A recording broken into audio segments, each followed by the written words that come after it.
Thank you very much. I have been invited here for no apparent reason to sing some of the songs with which I have been boring American audiences for many years. I suspect that it's all part of a communist plot, some desperate attempt to undermine Norwegian-American relations. But at any rate, I should say before I start that I hope there aren't too many American references for you in these songs. If there is anything you don't understand, I would suggest that you write it down, and tomorrow morning, first thing, you ring up Oslo 566880, which is the American Embassy, and I'm sure they will have some suggestions for you. But I'd like to start out with telling you something about a very peculiar American custom. 1 week in every February is officially designated as National Brotherhood Week. This means that we're supposed to stop whatever we're doing, burning, killing, whatever, and love everybody else. And it's really quite a strain. Here's a song about National Brotherhood Week.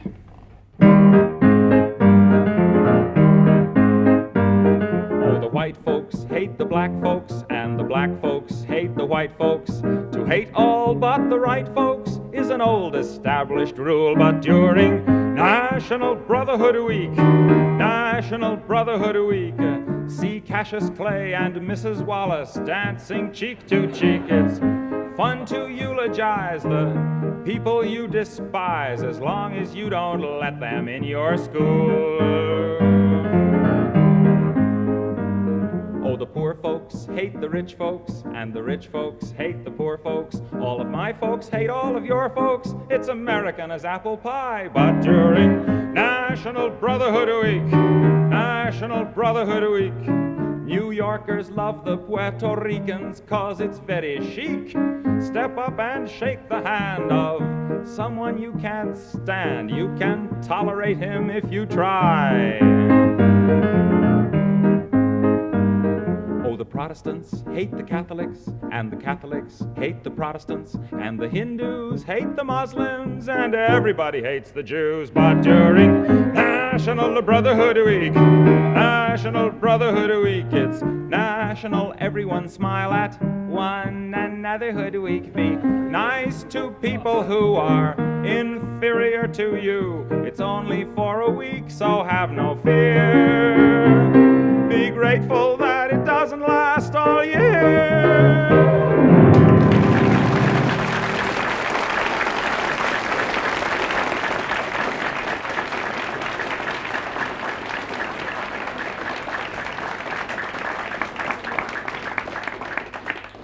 Thank you. Now I'd like to sing a love song. This is the type of love song where the fellow tells the girl that although the years ahead will almost certainly destroy every vestige of her already dubious charms, that nonetheless his love for her will shine on forever through the years. You know? Another example of pure realism in the popular song. This one is called When You Are Old and Gray. Since I still appreciate you, let's find love while we may, because I know I'll hate you when you are old and gray. So say you love me here and now, I'll make the most of that. Say you love and trust me, for I know you'll disgust me when you're old and getting fat. An awful debility, a lessened utility, a loss of mobility is a strong possibility. In all probability, I'll lose my virility, and you your fertility and desirability. And this liability of total sterility will lead to hostility and a sense of futility. So let's act with agility while we still have facility, for we'll soon reach senility and lose the ability. Your teeth will start to go, dear, your waist will start to spread. In 20 years or so, dear, I'll wish that you were dead. I'll never love you then at all the way I do today. So please remember, when I leave in December, I told you so in May.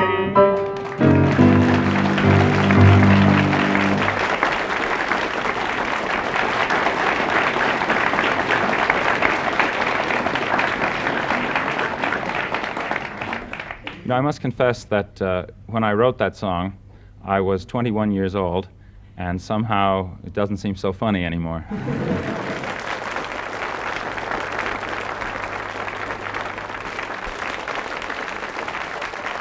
A few years ago, there was much discussion about the concept of a multilateral force.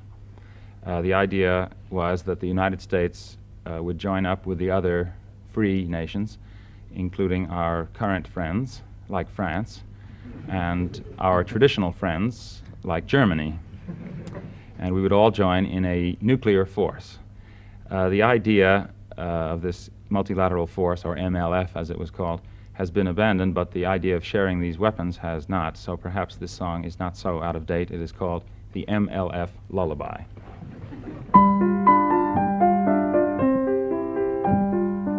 Sleep, baby, sleep, in peace may you slumber. No danger lurks, your sleep to encumber.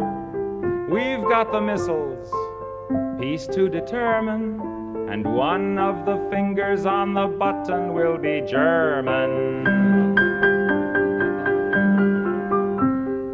Why shouldn't they have nuclear warheads? England says no, but they all are soreheads. I say a bygone should be a bygone. Let's make peace the way we did in Stanleyville and Saigon. Once all the Germans were warlike and mean, but that couldn't happen again. We taught them a lesson in 1918, and they've hardly bothered us since then. So sleep well, my darling, the Sandman can linger. We know our buddies won't give us the finger. Hail the Wehrmacht, I mean the Bundeswehr. Hail to our loyal ally. MLF will scare Brezhnev. I hope he is half as scared as I.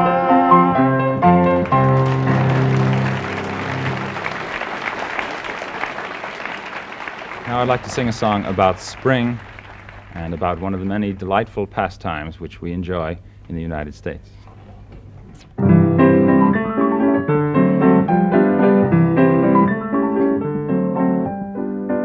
Spring is here, spring is here.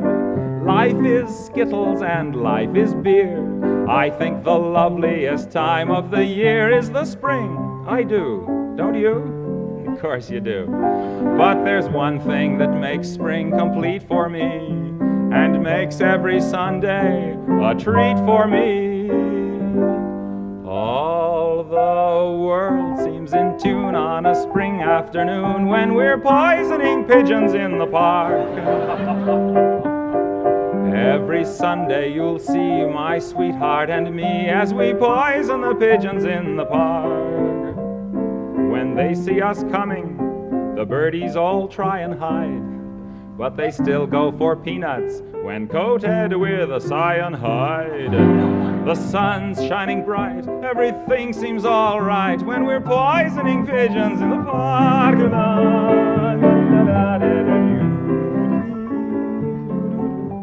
We've gained notoriety and caused much anxiety in the Audubon Society with our games. They call it impiety and lack of propriety and quite a variety of unpleasant names. But it's not against any religion to want to dispose of a pigeon. So if Sunday you're free, why don't you come with me and we'll poison the pigeons in the park? and maybe we'll do in a squirrel or two while we're poisoning pigeons in the park.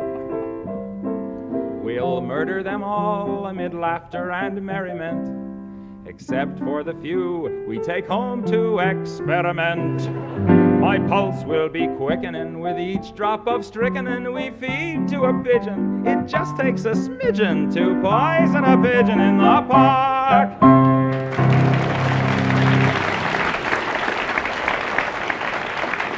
You know, every great war produces its great hit songs.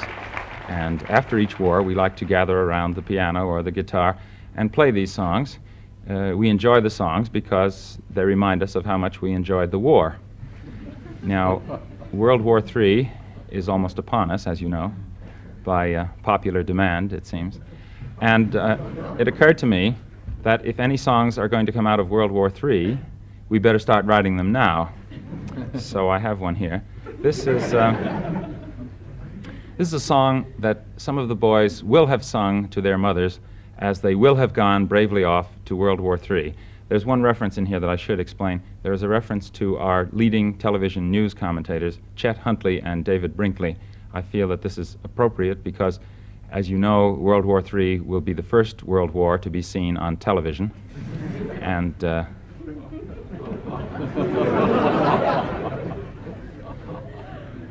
I certainly hope that we all have color television by then.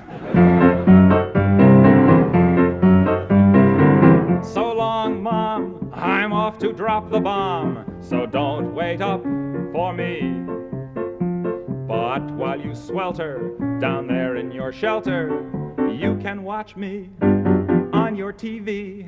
While we're attacking frontally, watch Brinkley and Huntley describing contrapuntally the cities we have lost.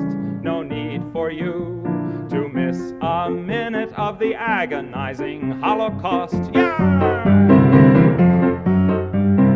Little Johnny Jones, he was a U.S. pilot, and no shrinking violet was he.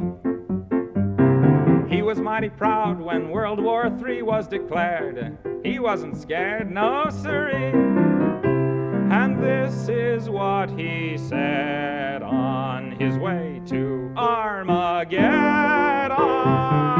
So long, Mom, I'm off to drop the bomb, so don't wait up for me. But though I may roam, I'll come back to my home, although it may be a pile of debris. Remember, Mommy, I'm off to get a commie, so send me a salami and try to smile somehow. I'll look for you when the war is over, an hour and a half from now.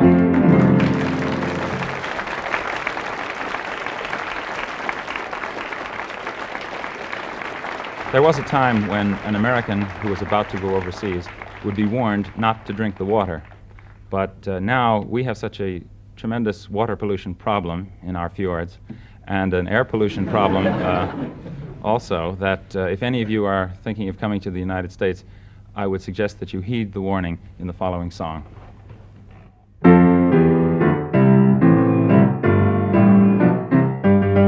If you visit American City, you will find it very pretty. Just two things of which you must beware. Don't drink the water and don't breathe the air. Pollution, pollution, we got smog and sewage and mud. Turn on your tap and get hot and cold running crud. See the halibuts and the sturgeons being wiped out by detergents. Fish gotta swim and birds gotta fly, but they don't last long if they try. Pollution, pollution, you can use the latest toothpaste and then rinse your mouth with industrial waste. Just go out for a breath of air and you'll be ready for Medicare. The city streets are really quite a thrill. If the hoods don't get you, the monoxide will. Pollution, pollution, wear a gas mask and a veil. Then you can breathe long as you don't inhale.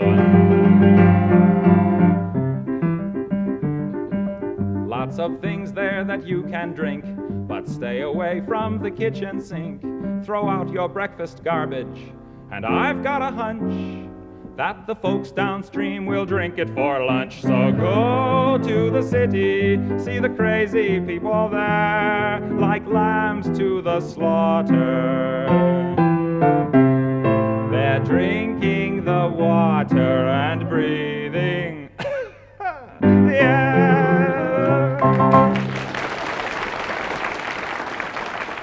Now, I think it's time for another love song. Here is an example of the kind where the man asks the girl to throw caution to the winds and to attempt to consume him with a passionate kiss of fire, if at all possible. This example is called the Masochism Tango.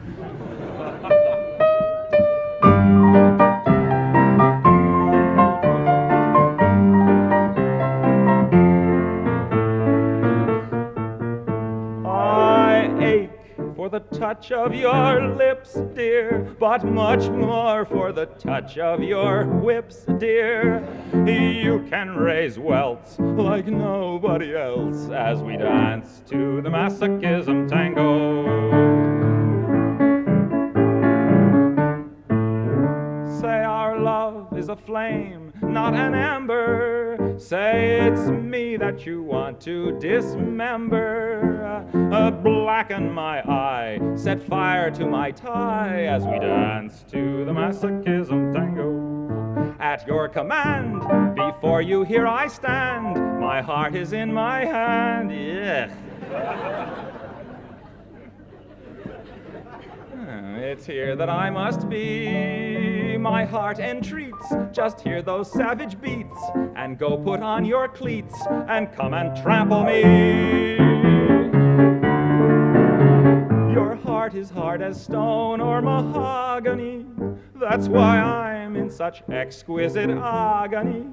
My soul is on fire. It's aflame with desire, which is why I perspire when we tango. You caught my nose in your left castanet, love. I can feel the pain yet, love, every time I hear drums. And I envy the rose that you held in your teeth, love, with the thorns underneath, love, sticking into your gums.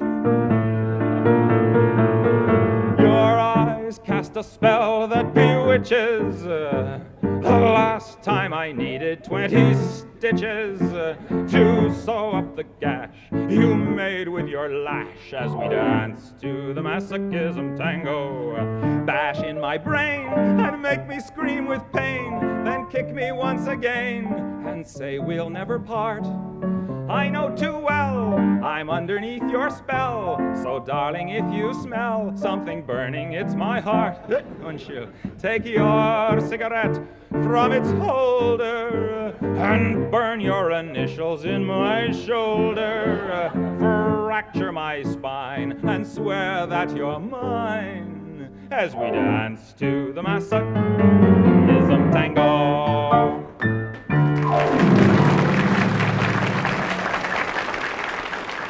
In these difficult times, as we sit helplessly by and watch the world slip slowly down around our ankles, it's comforting to realize that no matter how great the crisis, the United States always has its ultimate instrument of diplomacy to rely on, and that is the United States Marines. Here's a song about that.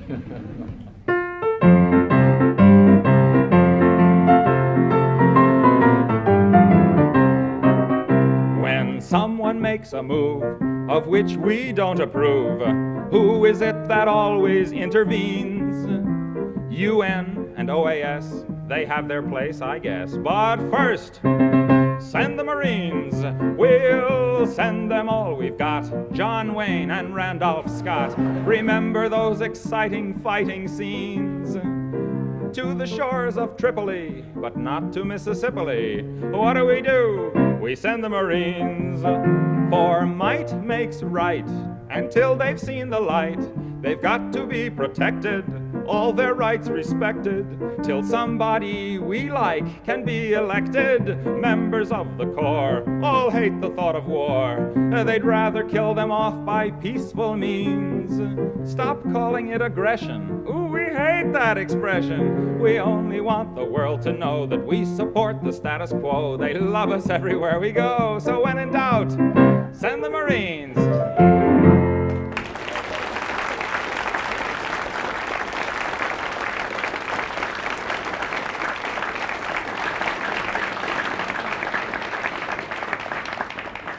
I'd like to dedicate that song to President Johnson, who unfortunately could not be with us tonight. All right. A few weeks ago, the American press reported that China had exploded a nuclear bomb. Now, this was a great leap forward for China, of course, but it was an even greater leap forward for the American press, because for the first time they called it China instead of Red China. For 18 years, they've been hoping it would just go away. And for the first time, they called it a bomb instead of a device. So, with China possessing the bomb, it makes us wonder, who's next?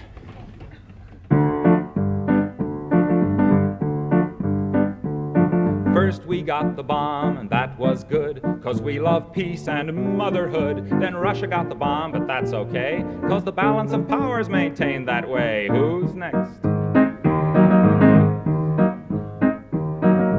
France got the bomb, but don't you grieve, 'cause they're on our side, I believe. China got the bomb, but have no fears, they can't wipe us out for at least 5 years. Who's next? Then Indonesia claimed that they were going to get one any day. South Africa wants 2, that's right. 1 for the black and 1 for the white. Who's next? Egypt's gonna get one too, just to use on you-know-who. So Israel's getting tense, wants one in self-defense. The Lord is our shepherd, says the psalm, but just in case, we better get a bomb. Who's next?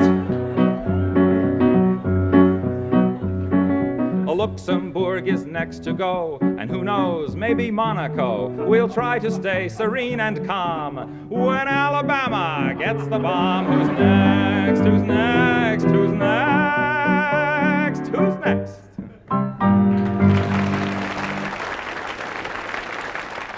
Well, speaking of bombs, what is it that makes America the world's greatest nuclear power? And what is it that will make it possible for us to spend $20,000 million of our taxpayers' money to put some idiot on the moon? Well, it was the great, enormous superiority of American technology, of course, as provided by our great American scientists, such as Dr. Wernher von Braun.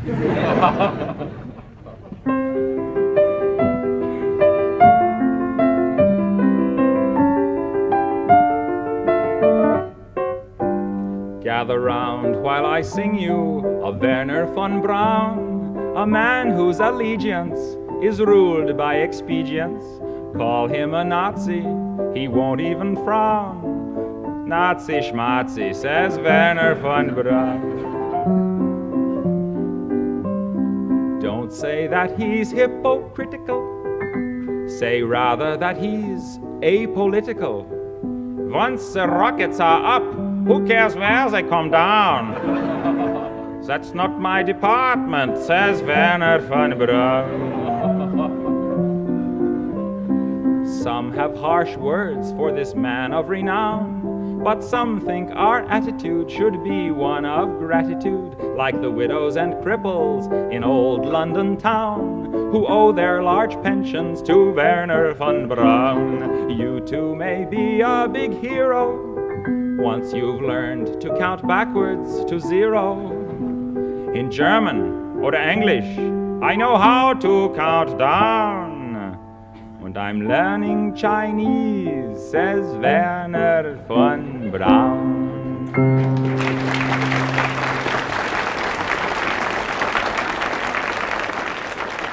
Now, there's been a great deal of ferment in the Roman Catholic Church lately involving certain reforms which are taking place. For one thing, they are allowing the use of native languages to replace Latin in portions of the Mass. They are making optional, in certain cases, the eating of meat on Friday. That's a particularly interesting one because I've always felt that there was an inconsistency in the church dogma. For example, it was all right for a soldier to kill a man on Friday, but it was a sin to eat him. Also, they are permitting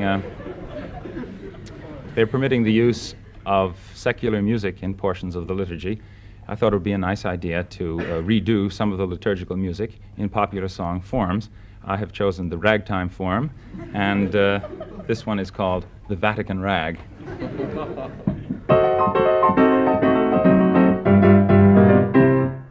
First you get down on your knees, fiddle with your rosaries, bow your head with great respect and genuflect, genuflect, genuflect. Do whatever steps you want if you have cleared them with the pontiff. Everybody say his own Kyrie eleison, doing the Vatican Rag. Get in line in that processional, step into that small confessional. There the guy who's got religion'll tell you if your sin's original. If it is, try playing it safer. Drink the wine and chew the wafer. 2, 4, 6, 8. Time to transubstantiate. So get down upon your knees, fiddle with your rosaries, bow your head with great respect and genuflect, genuflect, genuflect. Make a cross on your abdomen. When in Rome, do like a Roman. Ave Maria, gee, it's good to see ya. Getting ecstatic and sort of dramatic and doing the Vatican Rag.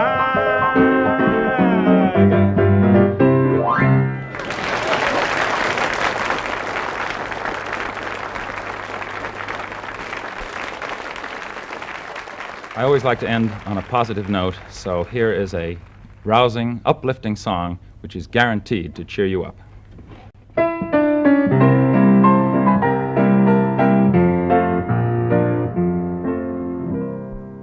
When you attend a funeral, it is sad to think that sooner or later those you love will do the same for you. And you may have thought it tragic, not to mention other adjectives, to think of all the weeping they will do. But don't you worry, no more ashes, no more sackcloth, and an armband made of black cloth will someday nevermore adorn a sleeve. For if the bomb that drops on you gets your friends and neighbors too, there'll be nobody left behind to grieve, and we will all go together when we go. What a comforting fact that is to know. Universal bereavement, an inspiring achievement. Yes, we all will go together when we go. We will all go together when we go, all suffused with an incandescent glow. No one will have the endurance to collect on his insurance. Lloyds of London will be loaded when they go. We will all fry together when we fry. We'll be French fried potatoes by and by. There will be no more misery when the world is our rotisserie. Yes, we all will fry together when we fry. We will all bake together when we bake. There'll be nobody present at the wake. With complete participation in that grand incineration, nearly 3 billion hunks of well-done steak. We will all char together when we char, and let there be no moaning of the bar. Just sing out a Te Deum when you see that ICBM, and the party will be come as you are. We will all burn together when we burn. There'll be no need to stand and wait your turn. When it's time for the fallout and St. Peter calls us all out, we'll just drop our agendas and adjourn. We will all go together when we go, every Hottentot and every Eskimo. When the air becomes Uranus, we will all go simultaneous.